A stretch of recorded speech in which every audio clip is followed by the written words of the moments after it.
Good evening, everybody. Thank you for joining us this evening. Welcome to the third webinar in Dan's 2021 series. My name is Brian Harper, and I'm the Director of Communications here at Dan.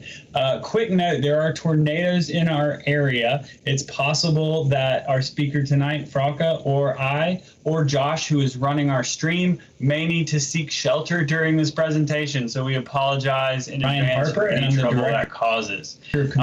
As with all of our webinars, we will be doing a Q&A session at the end. So please post your questions in the chat. Note that if you're watching this on the events page of dan.org, you won't be able to post questions there. But if you mouse over the embedded video player there, you can click the name of the presentation at the top of that player. It will take you to Dan's YouTube page, and there you can participate in the chat. You can post the questions as they come to you. I'll be keeping track of those and presenting them to Frauke to answer at the end of the presentation. Please also pop in the chat now if you like, and let us know where you're joining us from. We love knowing where people are tuning in from. But let me move on to introducing our illustrious speaker tonight. Frauke Tillmans, Ph.D., is the research director at Dan. She has a degree in human biology and a Ph.D. in oxidative stress, a condition associated with acute diving injuries. Dr. Tillmans is an experienced public safety diver, scientific diver, and dive safety officer.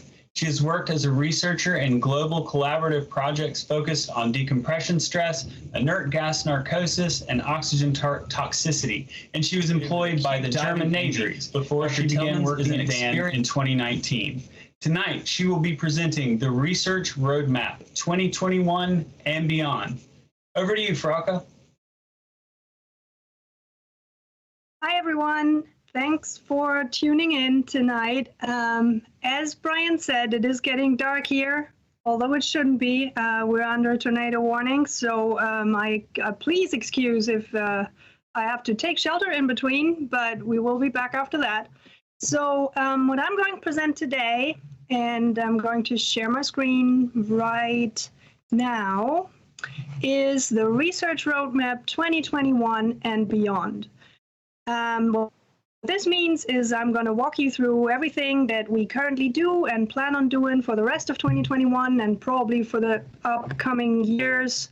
Research projects always take a bit longer than just a year, so to let you know what Dan Research has been up to and is going to do in the near future. And then it's particularly important to me that you know how you can be a part of Dan Research, because diving research doesn't work without divers. So let's get started on this one. To have us all on the same page, Dan's mission, the statement, the mission statement for Dan is to help divers in need of emergency medical assistance and promote dive safety through research, education, products, and services. Now, we are a well-rounded organization. We're a non-profit organization. Everything we do is somehow tailored to your safety. And I only play a small part in it, but nonetheless important. And I really enjoy working this. So diving research at Dan, this small part that helps with all the diving safety, is basically split into three different parts. One is the human physiology, which I came here to do, and I'm really enjoying. That is where my background and my education is. But diving research doesn't work without population health. We are dealing with a increasingly aging diving community. And COVID has put some challenges on us as well, as everyone who's listening probably has experienced as well. And the last caller here is injury monitoring. We try to collect as much information about diving accidents and diving fatalities to learn from them and figure out how things went wrong and how we can improve this in the future. If you wanted to press all that into our research focus areas, those would be health and diving, decompression safety, prevention of diving injuries, and treatment of diving injuries. While not all of that is purely research work, a lot of that lies in the hands of the medics. A lot of that is other institutions that work with us.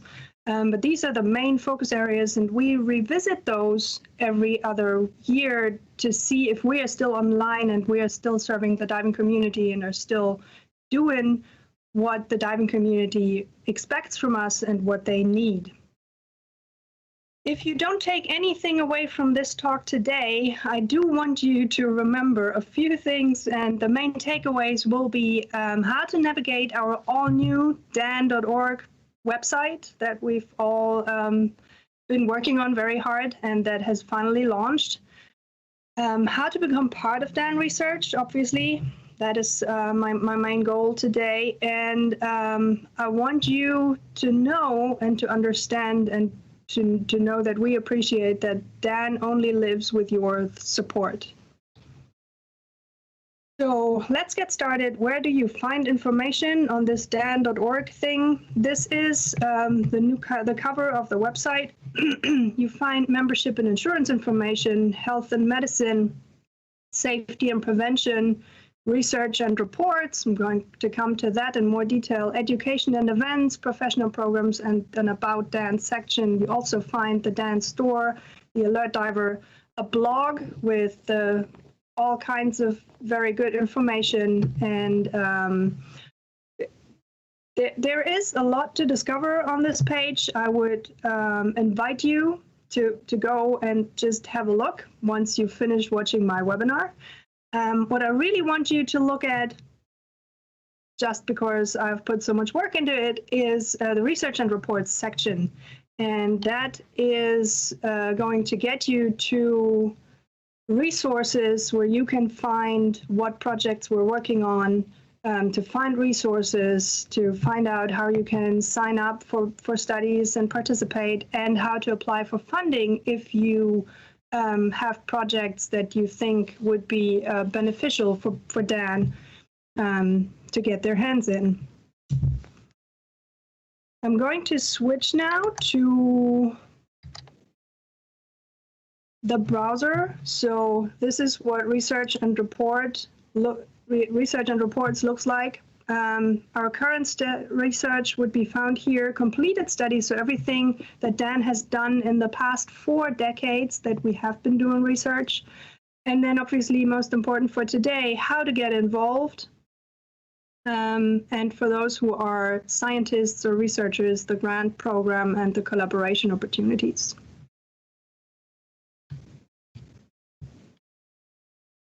Going back to my presentation. So how can you participate? One thing during the pandemic that everyone learned is that you have to make things possible. And so we have a lot of things that we did online and that we have people participate in online. You can participate online if you had COVID, then you qualify for a COVID study. If you have experienced or witnessed a diving-related accident or incident or a mishap that you think would be a good learning opportunity for other divers so they don't have to make the same mistakes. Or if you have a lot of spare time on your hands and you want to help us optimize our decompression stress analyses. And I'm going to talk about all of these in more detail now. The Dan COVID study, internally we call them DRACO. It's the diver return after COVID infection. Is a 5-year prospective study. So we're going to follow divers over 5 years. It is survey-based. Once you sign up for the survey, we are going to follow up with you, and we're going to ask for a lot of additional information, like fit-to-dive exams and hospital records if you had any. You're eligible if you had COVID, so if you had a positive COVID test or if you had all the symptoms, even if you haven't been tested, please sign up. If you have recovered from it, or if you're close to recovering, you need to be on the way to get better. If you have returned to diving, or if you're planning to return. So if you can check all these 3 boxes, then please sign up at research.net/r/Dan COVID study. You can also use this QR code here, or you send us an email at research@dan.org, and we're happy to sign you up. The initial survey is going to take 10 to 15 minutes. It's a one-time registration, and we want to know a lot of information from you. After that, if you qualify, or if we determine that yes, you had COVID from what you have submitted, then we will follow up with you with up to 9 surveys over the next 5 years. What we want to know is how severe your infection was, how fast you recovered. Did you have any residual medical conditions, or do you have any medical stress now? Did you have issues when returning to diving, if you have already? And then did you consult a physician? There are a lot of other questions that we are interested in. And if you're just interested as a physician or a nurse or someone in the medical field to sign up your divers, we are happy to send you a link with a mock questionnaire, so you know what we're looking for, that the answers in there don't go into our database. We are planning to recruit 1,000 divers, and the enrollment started in August 2020. This is a worldwide study. We now have it available in English, German, Spanish, and Portuguese. And I'm happy to announce that we enrolled our 700th diver this week. So we are hoping to close enrollment within the next 3 to 4 months, and then just work on the follow-up with you. Another way how you can participate is through our diving incident reporting system. And for those that have tried to submit a diving incident report within the last, let me say, 5 months, I apologize if we haven't gotten back to you because we had some technical issues. Those are now resolved, so this is up and running again. So if you have experienced something that was critical in your eyes, that has a lot of learning potential that you want to share with the diving community or other people, we anonymize everything you submit. We follow up with you. We ask, again, a lot of questions. We want as much detailed information as we possibly can to understand how these things happen, to share it with the diving community and to make other people realize that how things could go wrong, potentially. I am going to switch to the website again. So if you want to find the diving incident reporting system, you have to go to Safety and Prevention. You go to Report an Incident, which is the 4th one right here. Damn it, there. And with that, it should get you to report an incident. It is very important that you know that this is not to file a claim. So if you have you want to settle anything with our insurance agents, or you have questions about travel insurance or professional liability, or you cannot file a claims report here. You have to contact our liability or department or membership. But if you want to report an incident, it will, so you click here, report an incident, and it will get you to this website. Again, the warning when not to submit, and then we need your contact information. So I have said that this is anonymized, and it will be by the time it is published on the website, in the Alert Diver, in the annual diving report. But until then, we need your contact information to find out what happened, to make this a thorough report.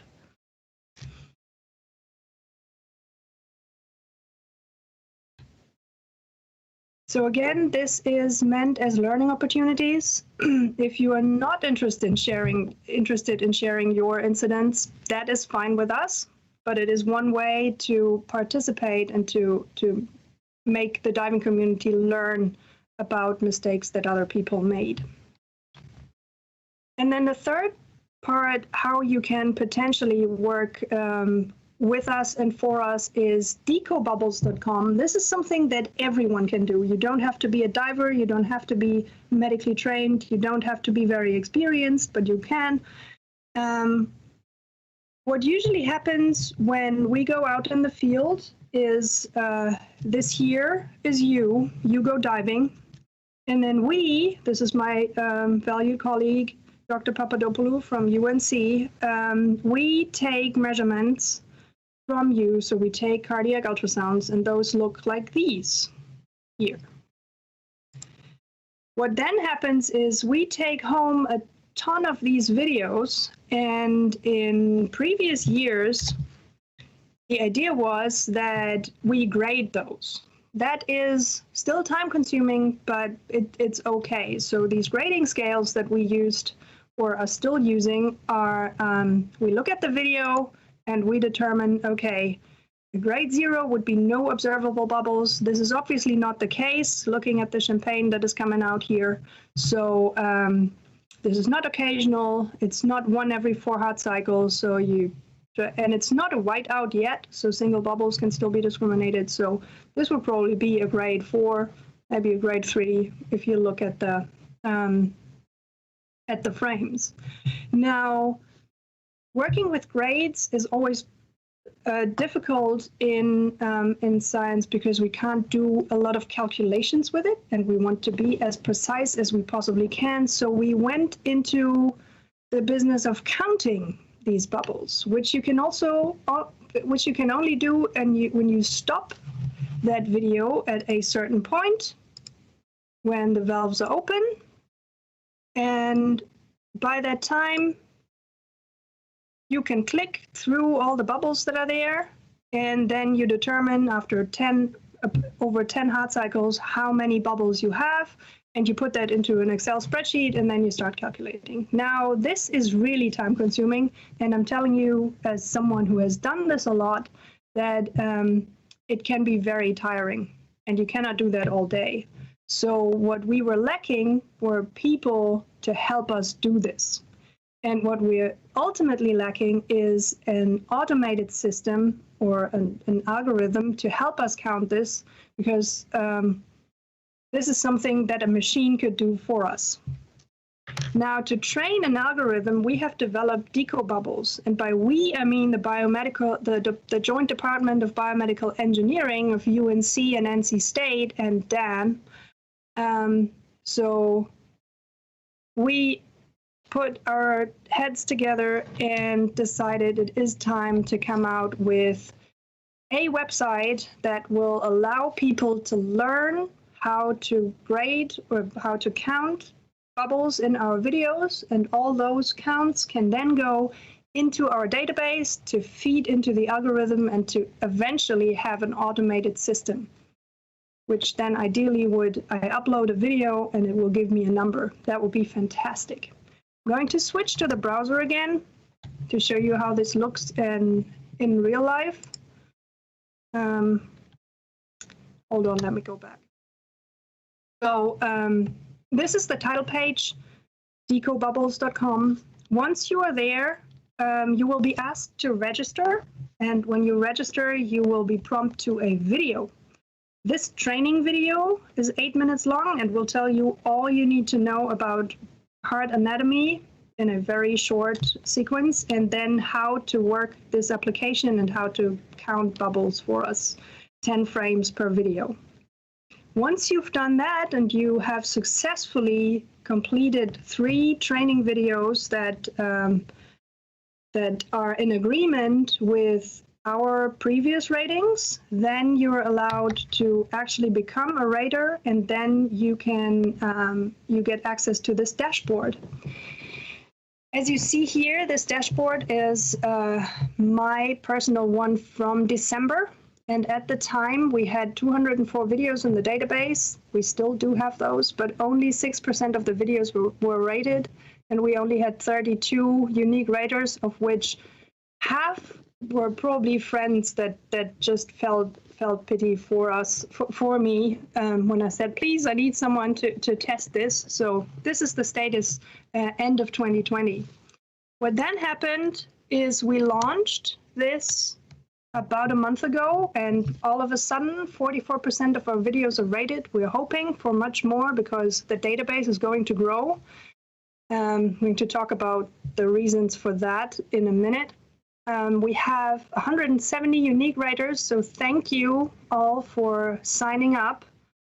I'm very happy that this has been a success so far, and I'm hoping that over the next year we will be able to train this algorithm sufficiently that no one will have to ever count manually bubble videos again.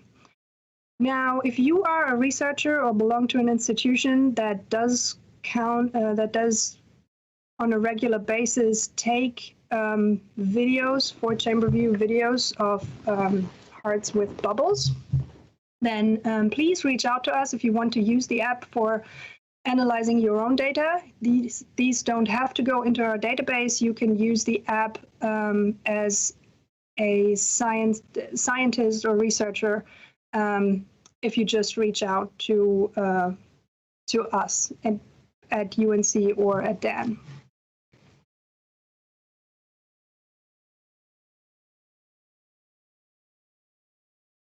Trying to get back to my presentation. There you go. So more exciting for most people, I guess, is the outlook that in 2021 we can finally get back into the field. So I am hoping to have more studies set up over the summer at various locations. Most of that, I have to admit, is planned for now in North Carolina, Dan headquarters. But if you wanted to participate, there are two major areas of study that we're currently undertaking. One are the bubble studies, where the main objective is to find out who bubbles and who doesn't, and what's the difference between the two. So why do some people have those bubbles and some people don't? But for that, we need to figure out, or to have a sufficient number of people that do have bubbles to see, to have an idea in which direction we could go looking for reasons for some people bubbling and some people not. What we do with this on top of that is we want to optimize our data collection. And what you see here is the Butterfly, a handheld ultrasound probe that connects to a phone or an iPad, which we compare to our current gold standard, which is a laptop-sized ultrasound, and we just try to see if we can get the same quality of videos with this machine as we did with the old machine that we have been using for many, many years. We also compared this, special thanks to other systems in France. Hope you have tuned in, although I know it's midnight. We are using the ODive Pro to determine whether the readings that they get, so what we hear with this Doppler device is comparable to what we see in the images we take with our ultrasound 2D imaging probes. The second part that is a big part this summer is going to be the cardiac monitoring, and at the moment we are enrolling mainly public safety diving groups for this study. So we go to the already planned trainings that you guys are doing. We have a few lined up over the summer, and what we want to know is if diving affects cardiac function. What we do as a side project in collaboration with RTI, which is the Research Triangle International with Dr. Furberg, is testing of wearable devices in immersion. So we try to determine whether various EKG versions, smart rings, wristbands, dive computers with physiological monitoring capabilities, or fitness trackers like chest belts can help us determine heart rate variability, and EKG underwater, which currently is a challenge. And we're hoping to advance the technology there in collaboration with RTI. So this being said, this is just a very brief overview over what we are trying to do. If you want to sign up, obviously you can send me an email, but what I would prefer is if you go to dan.org, Research and Reports, we've been there before, you find the Get Involved section and the Volunteer. Let us do this real quick. So we get to dan.org, landing page, you find Research and Reports, you find Get Involved, and there you go to Volunteer Opportunities. If you click on Volunteer Opportunities, it will get you to a registration form. And if I click on that, it will tell you I'm already registered. So this is what it's going to look like. And what I need is some information about you, your diving experience, your general health. All of this is only going to be used by the research department. This is not going to go into any other databases at Dan or outside of Dan. So if you want to be part of Dan Research and be my personal guinea pig, one of the studies, then please consider signing up. And also just follow this QR code here, again, after we've finished this webinar. And then the last thing I would want to say is I welcome all kinds of divers in my studies. Some studies are more challenging than others, and we're usually limited in time and equipment. So if I have a limit of divers that can participate, let's say 10 per day, 8 per day, 16 per day, then please don't be disappointed if you don't get the dive that day. We will try to schedule it the way that you don't come to the quarry for nothing. So we will schedule all this way in advance, so you know that you will actually be diving and be measured. For those that volunteered before and want to volunteer again, you already know this, but please do not sign up or come to the quarry and volunteer if you are teaching or if you are currently in a course. Our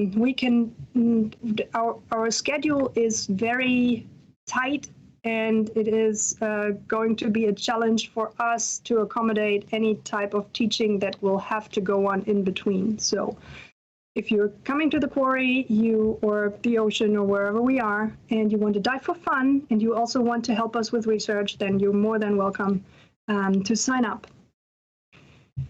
The last thing that I would like to share with you where you could participate, and this now goes to the non-divers. So if we have anyone here, if you know someone in your family who is not diving, never wanted to dive, but is still interested, so we are looking for 10 non-divers that will snorkel for science.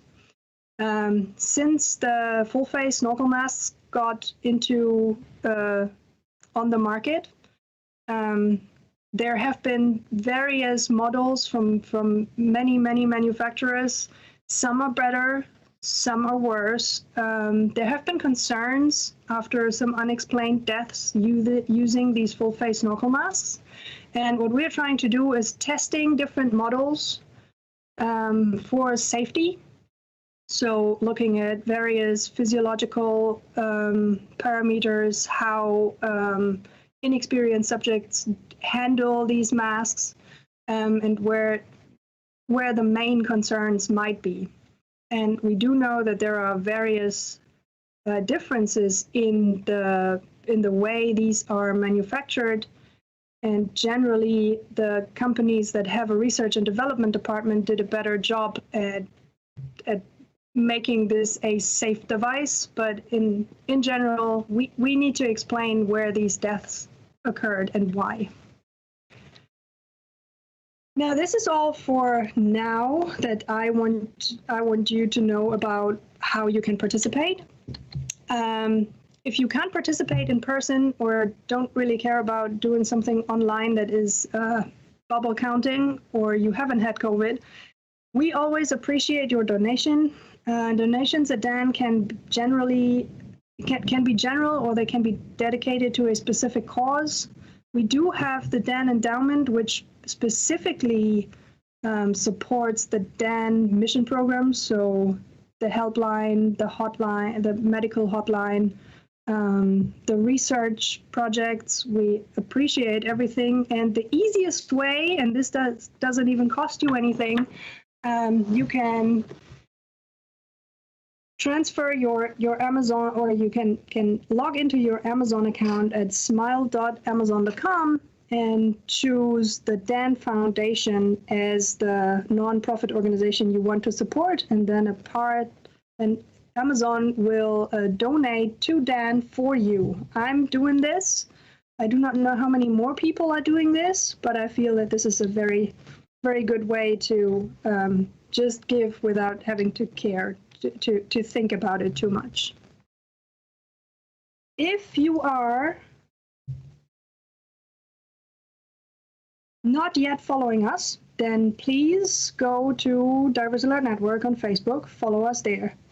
Divers Alert Network, and on Instagram, DAN Global Safety at Twitter, and DAN TV. Most of you have figured that one out because you're just watching it. And with that, I'm open to questions, but before, I would like to thank all our DAN members, pros and businesses. We really appreciate your support. This makes research and medical services and everything else possible. We cannot work without you keeping our lights on. Thank you so much. All right, and thank you, Frauke. Really enjoyed the presentation. I hope you all did. Thanks to all of you for being here tonight. And thanks, as Frauke said, to our DAN members, without whom we wouldn't be able to do this educational outreach or anything else that we do. I will let you all know that it's a great time to post questions in the chat if you do have any. And also, this presentation will live on for you to view or share. So go ahead and let your friends know. Anybody that wasn't able to make it tonight can go on DAN's YouTube channel to watch it later, or to the events page on dan.org. So let's see if we have any questions. All right. Okay, great. We have a question, Frauke.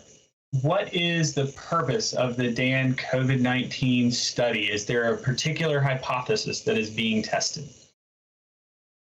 So it all started with some literature that came out very early in the pandemic that caused a lot of panic and a lot of anxiety in the diving community, which basically said, if you had COVID as a diver, you will never get in the water again. And we were struggling to find proof for that. So part of those questions, there are several things we want to figure out. There is not one particular hypothesis. As this is a new disease, it's also new side effects. It is comparable to other pneumonias, but then it's different. So what we want to do is just get a broad overview over how many people actually had a severe outcome, how many had to be hospitalized, how many were completely asymptomatic but still had symptoms after that when they returned to diving. So there's a variety of questions that we are going to be able to answer. And there's certainly some limitations in there as well. We are aware of that, but at this point, it is planned as a descriptive study, and as we go along and learn more, we will develop more questions, and that will be reflected in the follow-up questionnaires in year 2 and 3. All right, thank you, Frauke. Okay, anybody else have any questions? It looks like that may be the end.